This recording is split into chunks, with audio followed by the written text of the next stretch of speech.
Hey guys, welcome back. It's your girl Lala the Boss, and thank you for tuning in. If you are new, welcome, and if you are not, thank you for returning. If you are new, please make sure you are commenting and subscribing so you can join and make sure you are up to date with my content.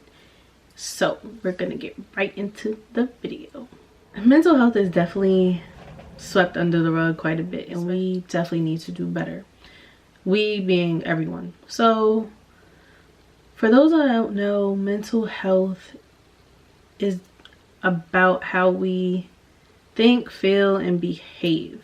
And sometimes it has an effect on how we operate daily, how our thought process, and us making decisions. And y'all are like, you know, everybody got something going on. Yes, but sometimes people are really dealing with a mental illness and don't even realize it. So I took it upon myself to do my research even further because, again, like I said, I am personally somebody that does struggle with some mental health issues, and I'll talk about that later. But I wanted to get some of the common symptoms, common things that get affected by these mental illnesses, and I wanted to put it out there for you in case you did not know that you are struggling with it too. Please don't feel like I'm trying to push anything upon you, because I'm not. I just want to help inform people. So let's see. Mental health is something that is very important from childhood to adulthood, and people are like, what? Children don't need to know about their mental health, but they do. Things people don't realize, but experiences can be traumatizing to children as well. And sometimes without the proper attention and treatment, as in, I'm not talking about, you know, medication, but sometimes therapy helps. And without the proper attention and treatment to situations and how it's affecting somebody, especially even a child, that can carry on into their adulthood and the decisions that they make as an adult. So please don't look at children as if they know nothing, because although they're sponges and they're still learning, traumatic incidences occur, and they definitely have an impact on their life from a very young age. So please don't take it for granted. Mental health is definitely a pretty broad term, and it's often overlooked, and the help is not really sought out. And because of this, people really can self-destruct or even destroy other people because they're hurting and they don't know how to, or they don't realize they're hurting, or they're taking it out on people because they did not deal with it. So like I said, it's just important to analyze yourself and just take that step. It's hard. I battled with myself to even come to my doctor and say, hey, I feel like I'm going through something, can you help me figure out what it is? When I told her that, she looked at me like, man, what? Like, all this time you've been coming to me, I thought you were okay. Like, I thought everything was fine. And I'm like, no, I struggled, but I wasn't comfortable to talk about it. But I'm ready now because I couldn't take it. But the common types of mental health illnesses that people do know about and that are honestly out there that people are dealing with and don't even realize are clinical depression, anxiety disorder, bipolar, post-traumatic stress disorder, commonly known as PTSD. Some of these disorders are characterized by certain feelings. And I know everybody's like, okay, well, you know, we all have feelings. How do we sort them out? The thing about certain illnesses is these feelings are heavier. They're definitely more persistent than normal, than usual, I should say, because what is normal? but I chose to really delve into anxiety and depression. I've also had some people that really asked me to touch on these topics, so I'm gonna jump into those a little deeper. Anxiety is often characterized by worry or fear that is strong enough to really affect your daily activities and your thought process. It can be almost like a, I don't want to say crippling feeling, but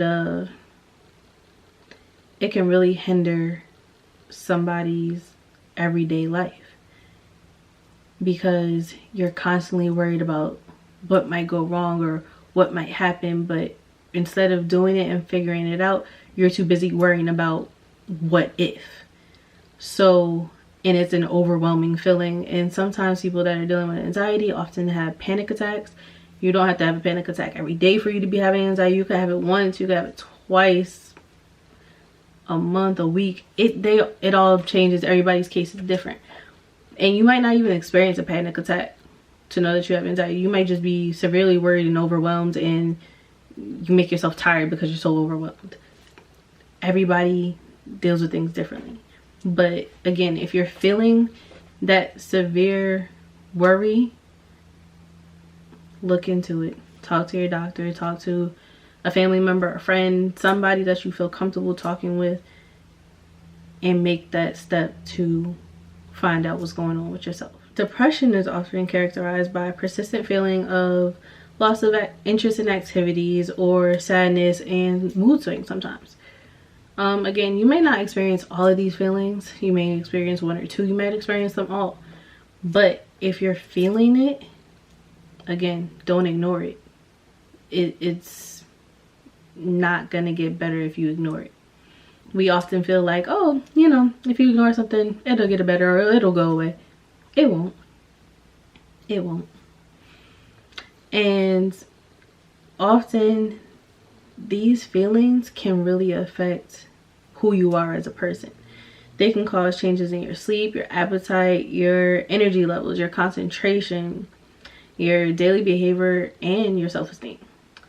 And if you notice that you're changing and you're not changing for the better, you notice the change in yourself, you don't really know where it came from, you realize that you're not wanting to interact as much as you used to, or you're not, you know, eating like you used to, or you're not getting enough sleep like you used to, you definitely should give your doctor a call, a visit, whatever. Talk to somebody, because something might be going on and you don't even realize it.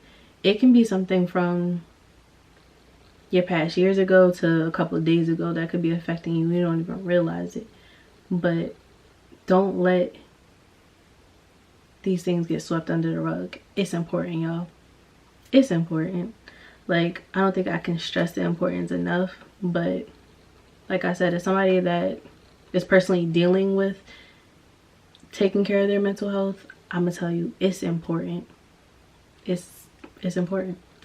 And I've been, at this point, I've been actively taking steps towards making a difference for about a month now. And that is a short time span, but I can say I have noticed a difference in myself, and I'm forever grateful for whatever came over me to just decide to talk about it and seek help. But again, like I said, that's another video for another day. You guys let me know if that's something that you're interested in. I'm not gonna overload you guys with content that you do not have an interest in, but let me know if that's something you're interested in, and I'll definitely make a video about that. It's probably gonna be a little emotional, but I'm open because I'm here to help. I really want to be here for those people that are struggling to figure out what's going on with themselves and are too scared to seek help, because I was them at one point. I was you. I'm saying them. I was you. You watching this video. You might be feeling those things. I was you. And I'm here to tell you that it's okay to seek help. Don't let anybody tell you any differently. I don't care if it's your mother, your uncle, your father, your brother, your sister, whoever, your friends. If they can't respect the fact that you feel like you need some help mentally, they're not a healthy part of your life, and they don't need to be a part of your growth, because you're gonna grow once you seek your help. You're gonna change for the better, I promise you. I promise you.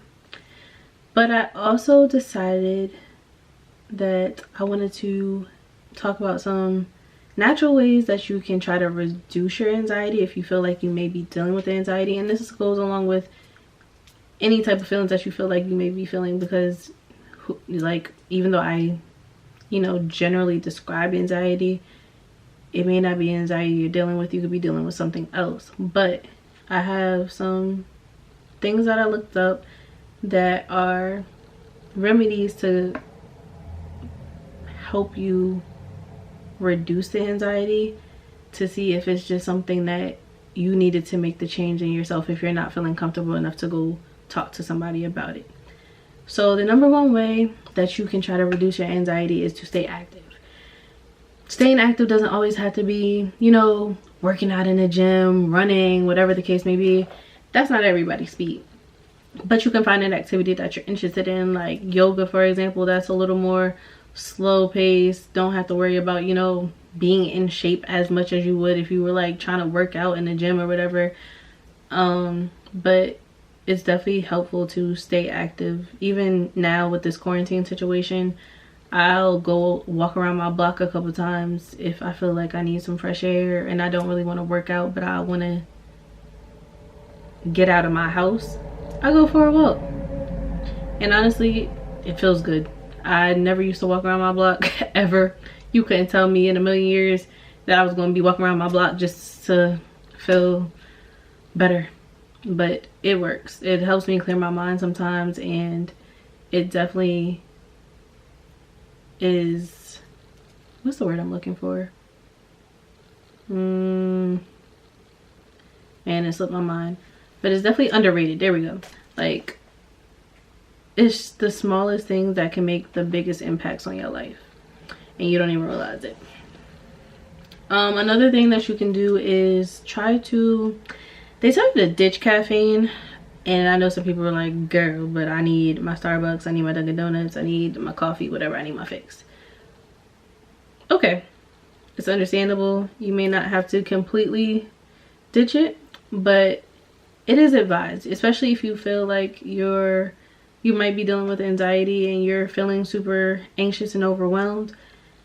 Cutting out caffeine will help, because caffeine is not your friend when you are dealing with anxiety. It actually heightens the feelings, and it can make you crash and burn and feel way worse. So if you can, try to ditch the caffeine. If not ditch it, try to reduce your intake as much as possible.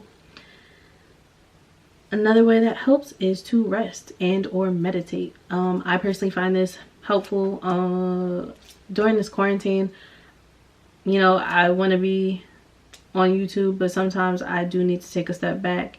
I have a whole bunch of ideas. It's not that I'm having the creative block. It's just sometimes I need a break. So, and plus I'm still a teacher. So Monday through Friday I teach remotely. So I have a pretty hectic schedule, trying to push out content and trying to make sure that my kids are taken care of as well. My kids being the kids that I teach. I don't have children right now. But sometimes when I'm feeling restless, I will meditate, and I don't think you could have ever told me I would have meditated a day in my life. But when I say it makes a world of a difference, and I sometimes sleep like a baby, not sometimes, every time I meditate, I sleep like a baby. And meditation comes in all types of forms, so definitely look into that if it sounds like something that you feel like might help you. I personally, if I'm feeling a little restless and I know I'm tired but I can't seem to sleep, I go to YouTube and I search guided meditation. I like to hear people's voices, but sometimes I do listen to just peaceful music, like I guess, is it meditation music? Yeah, meditation music, and it'll put me to sleep. And I don't think I ever thought I would listen to anything like that, but it's very helpful. And don't knock it till you try it, y'all. I know y'all looking at me like this girl is out of her mind. I might be, but give it a try before you be like, nah, that's not for me. Another way that might help you is to change your eating habits. And I know we're all like, but girl, I gotta have my Chick-fil-A. And if anybody knows me, I like Chick-fil-A. But I've actually been doing better with my Chick-fil-A intake because there's some personal reasons I just need to wind back. But their sweet tea is pretty good. And y'all know me. If you watch my Get to Know Me tag, and if you haven't, please make sure you go watch that. But sweet tea is my favorite drink ever. Ever. Like, I can't. I just got excited just thinking about sweet tea. I have problems. I know. Let it go. Whatever. But changing your eating habits will help. You are what you take in. And I'm still working on it myself. I'm not perfect. Trust you me. I have my bad eating habits. I'm a chocolate addict. I don't want to say fiend. I'm an addict. I love chocolate, but I definitely did have to take a step back from the chocolate to make some differences. And not just chocolate, I had to make some changes, but I definitely feel better making the changes I made because my mental health was affecting me physically. I was letting myself go, and I didn't like the person I was turning into at all. It wasn't me, and I couldn't do it. I almost didn't want to look in the mirror. That's how bad it was. But changing your eating habits will help. Some other things that I came across are practicing breathing techniques. Again, you can look these things up, and I'm pretty sure there's plenty of sites that can help you out. I'm actually going to link some sites below about mental health if you guys want to further your knowledge and get some more information. Aromatherapy is something that helps, and believe it or not, drinking chamomile tea will help. Sometimes if you drink some chamomile tea before bed, it'll help reduce your stress levels and ease your mind and help you get some much needed rest. Now, if these natural remedies are not working for you or are not giving you the results you feel like you want or need, I'm gonna tell you what to do, but you gotta be receptive. You gotta listen. Are you listening? Okay. So, as much as it sounds like the end of the world, or like you don't want to do it, or like it's annoying, talk to your doctor. Your doctor is not automatically going to prescribe you medication, so do not have that fear.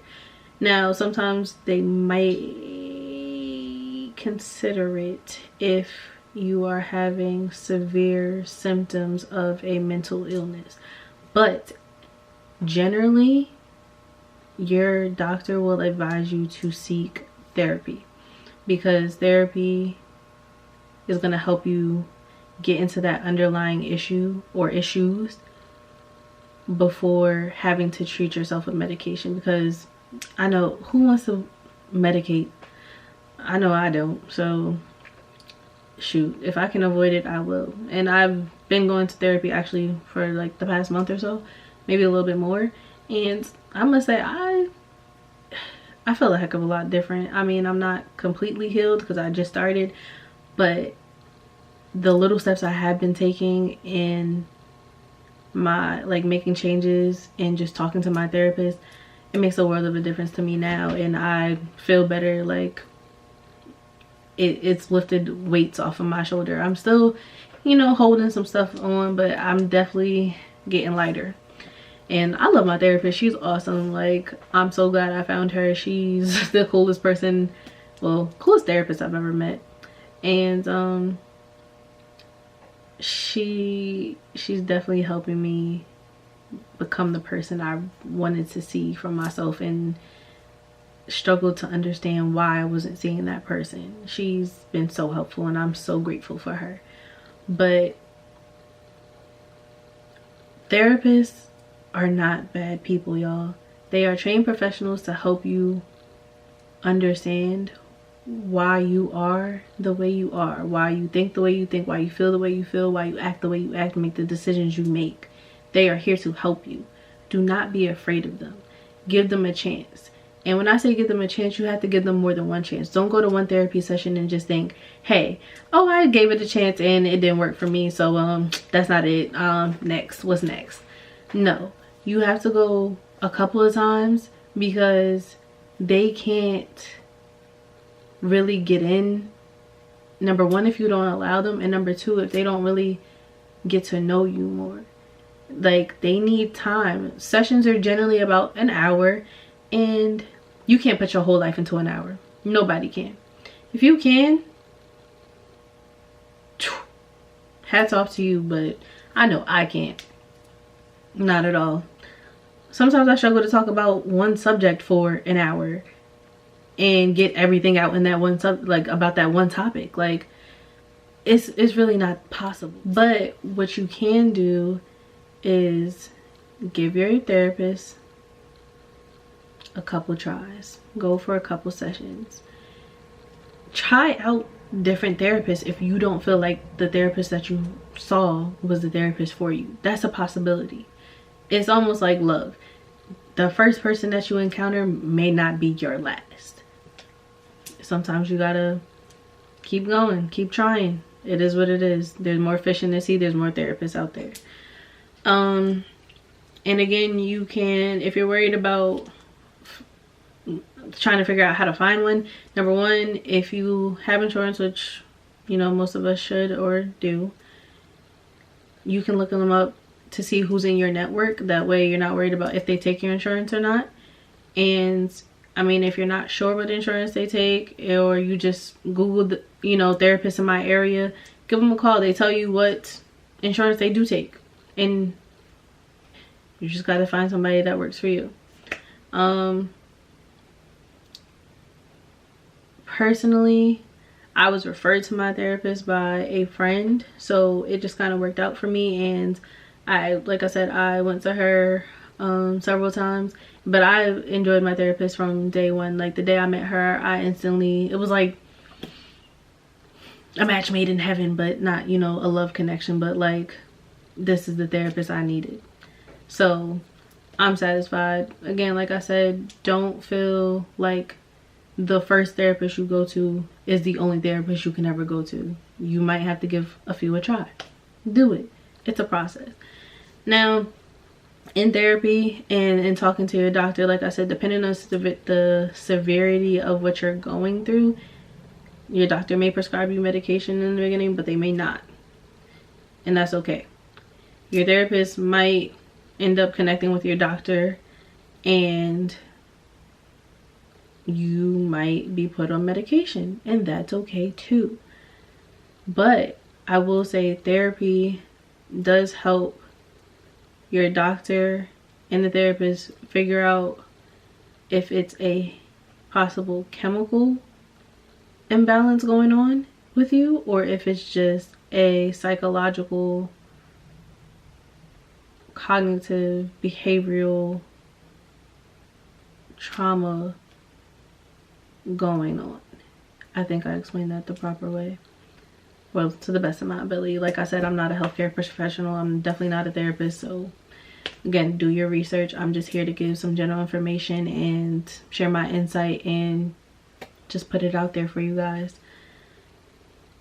But don't be afraid if they do prescribe you medication. It's only to help you. But again, 99% of the time, therapy will be the first step that your doctor recommends, and that you should probably try. Even if you don't want to go to your doctor, you can just go straight into looking for therapists if you don't want to talk to your doctor about it. But yo, I could go on and on about this topic, but I'm not gonna drag it out. If you are feeling anything and you feel like you need somebody to talk to, my doors are open, per se. I'm gonna use that phrase.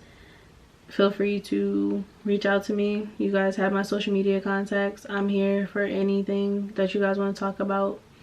Please give me some leeway. Like I said, I do work remotely from home, and I'm a teacher, so I have a lot on my hands, but I will try my best to keep up with messages. If you guys do feel like reaching out to me, if you don't feel like you have somebody to turn to, I am here for you.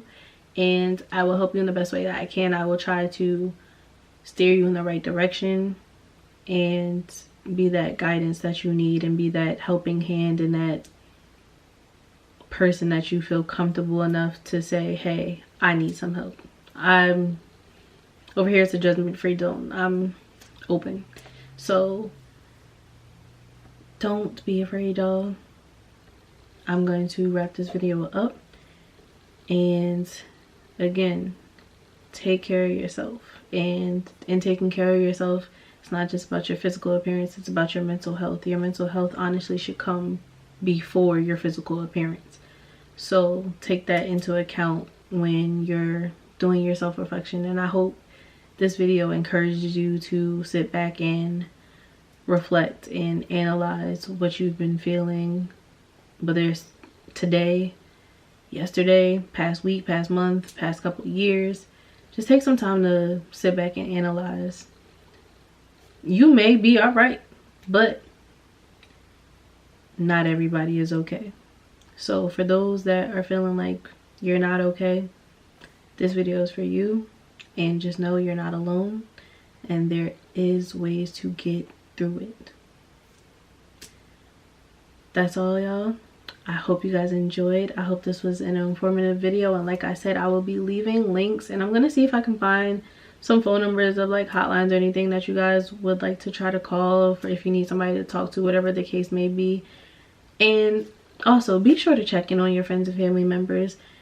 You know, we all say, oh, I'm fine, I'm okay, but sometimes you could see a person's disposition or even hear it in their voice that something is wrong. I'm not saying pressure them to talk, but keep checking on them, because you never know what somebody is going through. But again, I'll be leaving links and hopefully some phone numbers down below, and I hope it helps. I hope this opened up your minds and your hearts to a lot. And just be aware.